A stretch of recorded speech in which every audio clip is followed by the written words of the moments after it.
City Council passed a couple large grants. One was a disaster recovery grant, I think was item 24, and another was a large housing project, Harrisburg. There was nothing controversial about them, but they would have been sort of skipped because there was no discussion of them. Just what happened there and what got accomplished.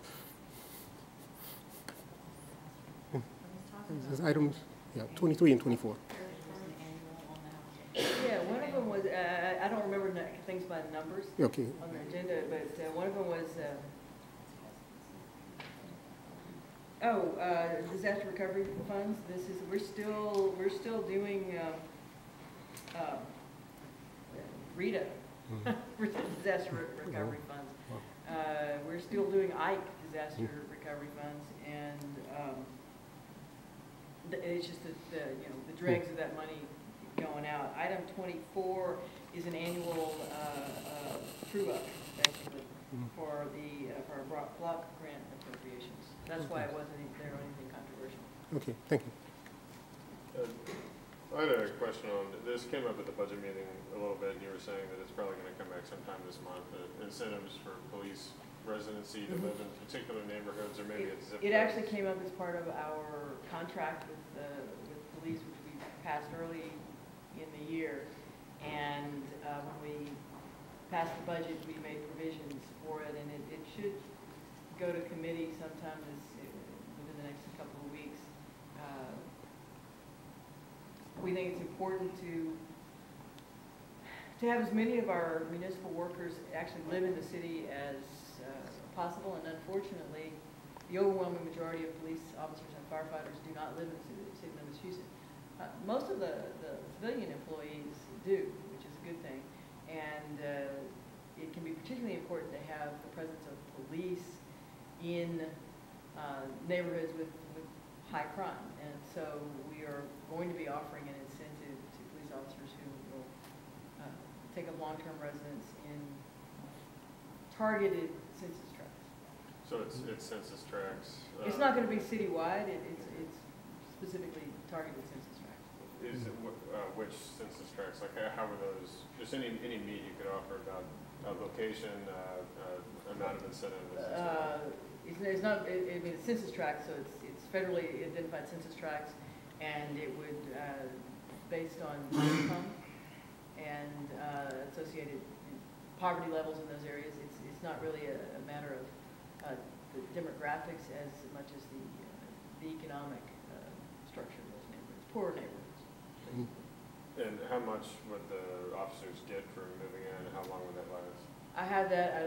Since I wasn't prepared to talk about it, I couldn't give you the proposal. As soon as we have it ready to go to council. I mean, I know we have worked it out because we've been in negotiations with the police union about it, but I just don't have it off the top.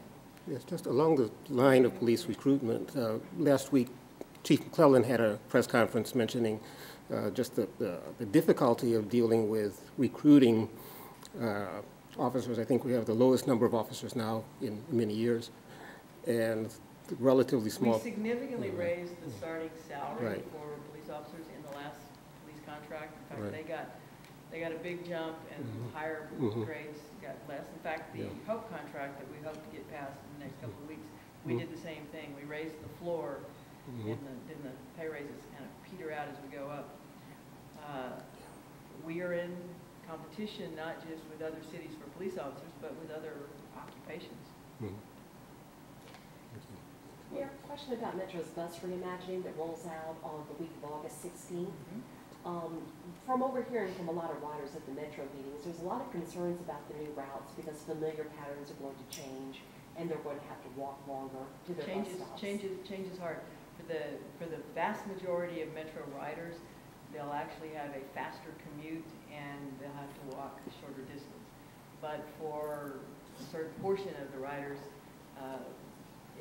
it actually may be a longer route. There are very few where the commute is longer, but the walk to the bus stop, because we're changing a lot of different things, maybe.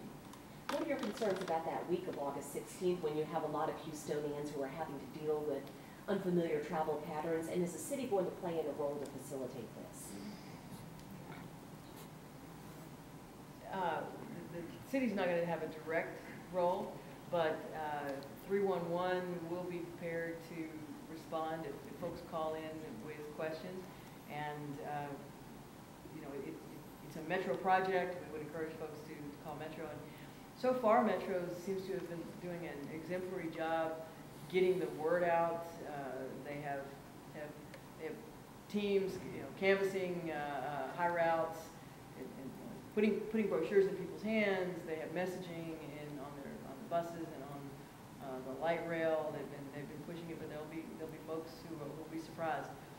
The good news is that there's new technology that's coming as well, and so people can use the Metro app, and on their smartphones they can see the entire bus routing system, and in fact track the timing of buses coming to their particular route. So a lot of different things are converging, but probably one of the things that will help a little bit is that it is in the middle of August, which tends to be the doldrums. We'll have time to work it all out before people are using those buses to get to school. So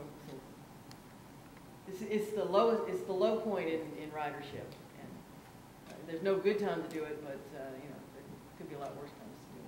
What do you think the new system is going to mean for the city's transportation landscape as you try to get people out of their cars and to encourage people not to bring cars into congested areas? I think the new bus routing plan it's an elegant design.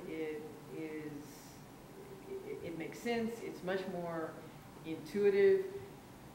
It's much more efficient than the current routes, which are an artifact of development patterns of decades ago. We hope by being more convenient to the vast majority of riders that it will encourage more folks to ride transit.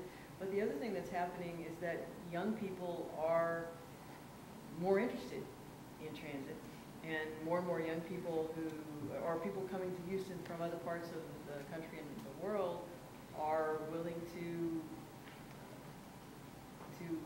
embrace transit, and a lot of folks who want to be able to navigate Houston without ever owning a car, which is a new phenomenon. And Metro seems to be rising to the occasion, but we all are going to have to pull together to make sure that this is a very smooth transition in all this. That's it, ma'am. If I could jump back to the residency program just for a second, even without the numbers on hand, is it, would you think that a few $1,000s a year would be sufficient incentive to get folks to move in to have that program be a success? I think we're talking in the $10,000 a year range, and then maybe at first and then stepping down.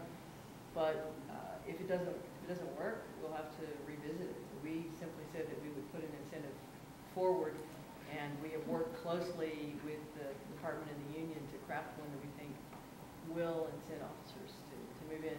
I mean, a lot of officers already they don't own property in these neighborhoods, but a lot of officers, younger officers, do the apartment security, and they have apartments and so forth. So it's not unheard of for officers to live in these neighborhoods. We just think an incentive to encourage them to put down roots and stay and become a visible part of the community is important. And I guess that's the last question I had was just, obviously officers are not on the clock 24/7. Yeah, actually, a police officer is a police officer 24/7. They're not on the clock, but they're expected to respond if they on view an incident, and just the presence of an officer in the community in his uniformed,